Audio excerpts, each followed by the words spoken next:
ఆయన కన్నా పైన ఎవరుంటారు? అందుకే తనలో తానే రమిస్తూ ఉంటాడు ఎప్పుడు. అది శివతత్వం.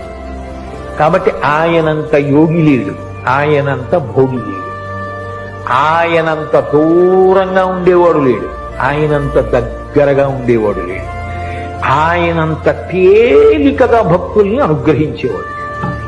ఎందుకని? మనసెరిగి చిరునవ్వుతో ఇచ్చేస్తాడు. కలియుగ ప్రారంభంలో అడిగారట, కలి యొక్క ఉద్ధతి ఎక్కువగా ఉంటుంది కదా, చాలా పాపకర్మలు చెయ్యాలన్న అనురక్తి ఉంటుంది తప్ప పుణ్యకర్మలు చెయ్యాలనేటటువంటి ఉత్సాహం ఉండదు కదా స్వామి, అందుకని మేము తేలికగా తరించడానికి మాకు ఏదైనా మార్గం చెప్పరా అని అడిగారు. అడిగితే ఆయన అన్నాడు, మీకందరికీ మోక్షం కావాలని కదా తాపత్రయం, సరే నేను ఒక మాట చెప్తాను చెయ్యండి అన్నాడు. దర్శనాత్ అభ్రదసి, చిదంబరంలో ఎలా దర్శనం చెయ్యాలో అలా చేయండి, మోక్షం ఇచ్చేస్తానన్నాడు.